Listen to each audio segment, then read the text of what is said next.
আসসালামু আলাইকুম, সবাইকে অনলাইন ক্লাসে স্বাগতম। প্রিয় শিক্ষার্থী, আজকে নবম দশম শ্রেণীর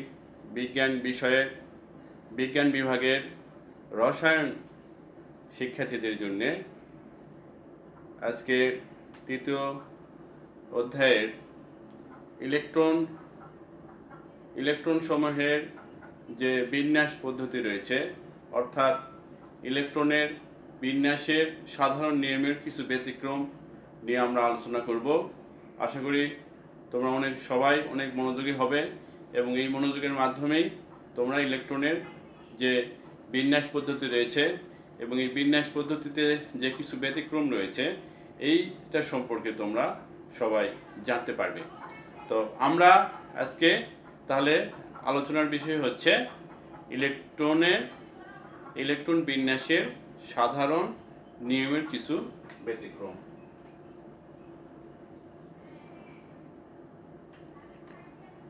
ইলেকট্রন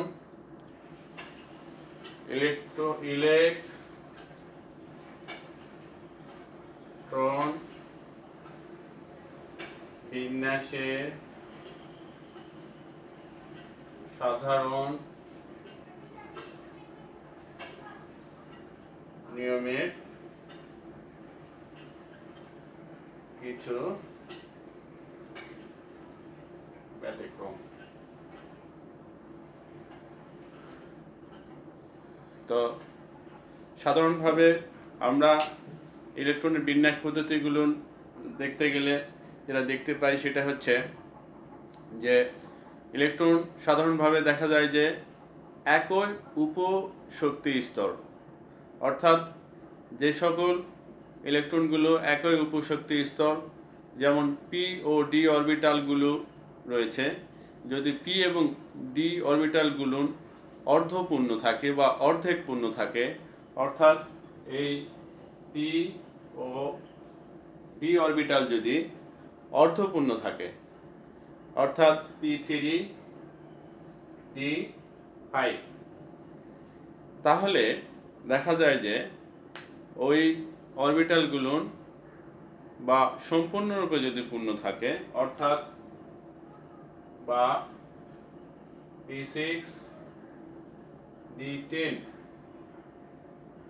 অর্ধপূর্ণ বা সম্পূর্ণরূপে যদি পূর্ণ থাকে, তাহলে আমরা দেখতে পাই যে ইলেকট্রনগুলো অনেক সুস্থিত হয়।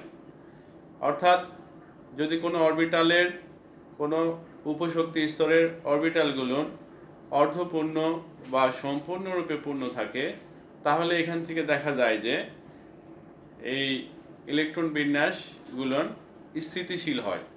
অর্থাৎ এখান থেকে এটা ভাঙতে অনেক শক্তির প্রয়োজন হয়, যা সাধারণভাবে উৎপাদন করা সম্ভব নয়। এখন যদি আমরা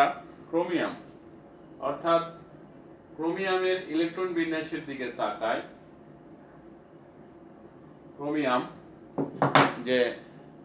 ক্রোমিয়াম এর ইলেকট্রন বিন্যাস স্বাভাবিকভাবে হওয়ার কথা ছিল হচ্ছে chromium 24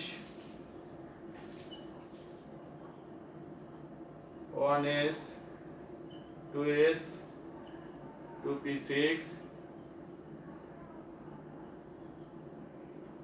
3s 3p6 3d 2p6 এবং 3d4 এবং sp3d। অর্থাৎ ইলেকট্রন বিন্যাস থেকে দেখা যাচ্ছে যে ক্রোমিয়াম 3 6 18 20 24 স্বাভাবিকভাবে ইলেকট্রন বিন্যাস করলে ক্রোমিয়াম ইলেকট্রন বিন্যাস দেখা যাচ্ছে যে 3d অরবিটালে সুস্থিত অর্ধপূর্ণ হওয়ার আকাঙ্ক্ষায় 4s অরবিটাল হতে একটি ইলেকট্রন 3d অরবিটাল আসে। এখানে ইলেকট্রনগুলো 4s এ যাওয়ার কথা ছিল, কিন্তু বেশি সুস্থিতিশীল যেহেতু s এবং p এবং d অরবিটালের স্থিতিশীল হওয়ার জন্য s অরবিটাল থেকে একটা ইলেকট্রন p অরবিটাল আসে। অর্থাৎ ক্রোমিয়াম ইলেকট্রন বিন্যাস ব্যতিক্রম হয়ে এরকম হয়ে যায় 1s 2s 2p6 3s 3p6 3d এখানে 4 এর জায়গা 5 আর 4s 1। তাহলে এখানে দেখা যাচ্ছে যে ক্রোমিয়ামের ইলেকট্রন বিন্যাস সেই যে ব্যতিক্রম স্বাভাবিকভাবে হওয়ার কথা ছিল 3d 4, কিন্তু এখানে স্থিতিশীল হওয়ার জন্য 3d 5 এবং 4s 1 হয়। এতে ক্রোমিয়াম স্থিতিশীল হয়। এখন তোমরা একটা কাজ বাছাই করবে, সেটা হচ্ছে যে কপার 29 এটা ইলেকট্রন বিন্যাস সেটা স্বাভাবিক থেকে একটু ব্যতিক্রম কেন বা এর কারণটা কি, এটা তোমরা লিখবে। অর্থাৎ কপার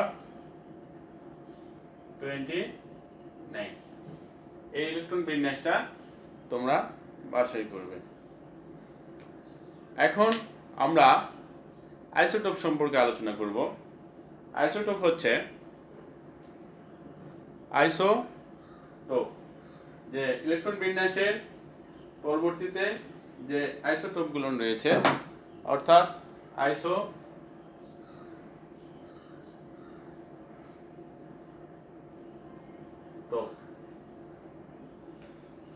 যে সকল মৌলের পারমাণবিক ভর একই, কিন্তু ভর সংখ্যা পারমাণবিক সংখ্যা এক হয়, যে সকল মৌলের পারমাণবিক সংখ্যা এক হয় কিন্তু ভর সংখ্যা ভিন্ন ভিন্ন, তাকে একে অপরের আইসোটোপ বলা হয়। অর্থাৎ যে সকল পরমাণুর প্রোটন সংখ্যা সমান কিন্তু ভর সংখ্যা ও নিউট্রন সংখ্যা ভিন্ন, তাদেরকেই একে অপরের আইসোটোপ বলে। এখন এই আইসোটোপগুলো একটা নিচে যদি আমরা দেখি যে প্রোটিন যে সকল মৌলের পারমাণবিক সংখ্যা একই কিন্তু ভর সংখ্যা ও নিউট্রন সংখ্যা ভিন্ন হয়, তবে এই মৌলগুলিকে একে অপরের আইসোটোপ বলা হয়। তো কাজেই এরা একে অপরের আইসোটোপ হিসেবে থাকে। হাইড্রোজেনের মূলত 7টি আইসোটোপ রয়েছে, এগুলো হচ্ছে 1 থেকে 7 পর্যন্ত। হাইড্রোজেন 7টি আইসোটোপ 1 2 3 4 5 6 7 1 2 3 4 5 6 7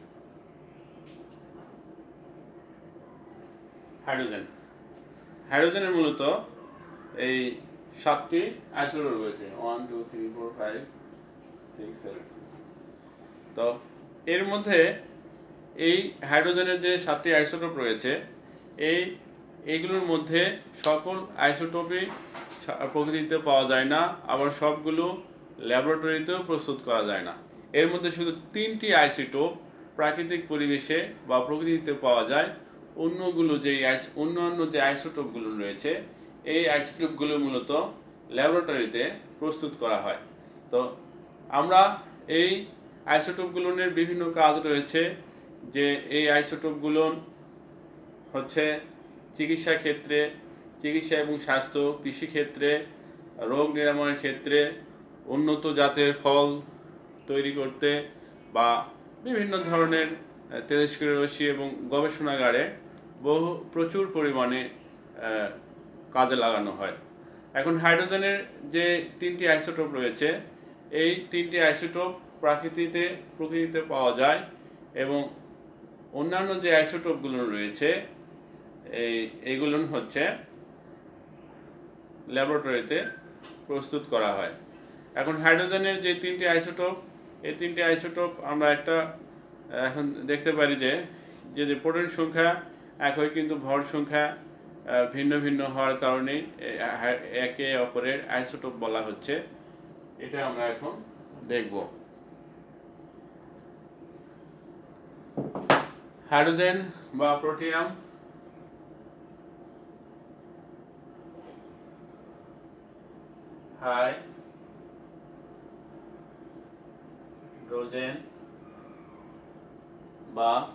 হাইড্রোজেন বা প্রোটিয়াম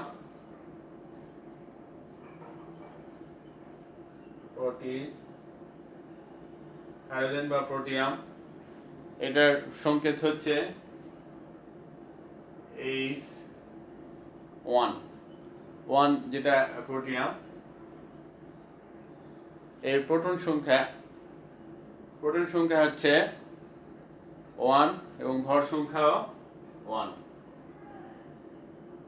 প্রোটন সংখ্যা 1, ভর সংখ্যা 1, এবং এটা নিউট্রন সংখ্যা হয় 0। এরপর আসতেছে ডিউটেরিয়াম।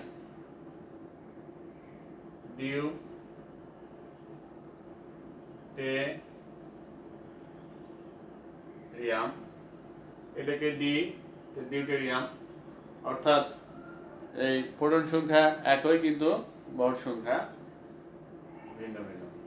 এরপরে হচ্ছে ট্রিটিয়াম।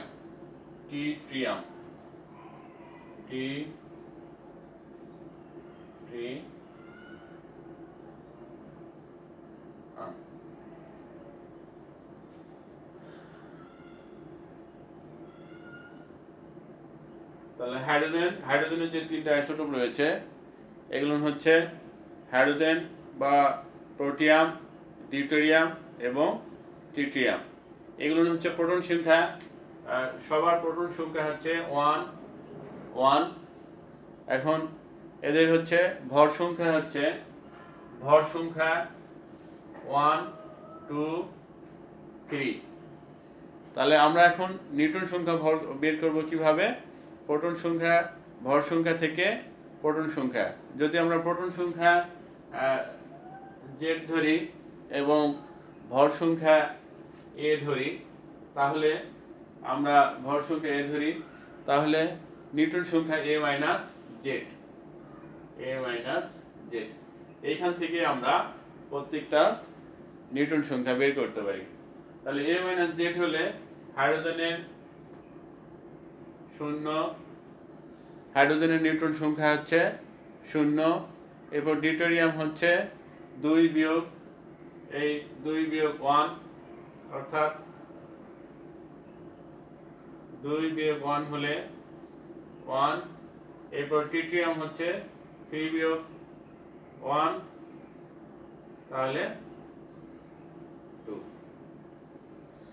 তো এখানে দেখা যাচ্ছে যে নিউটন সংখ্যাটা ভিন্ন ভিন্ন, কিন্তু প্রোটন সংখ্যা একই এবং ভর সংখ্যা ও ভিন্ন ভিন্ন আসতেছে।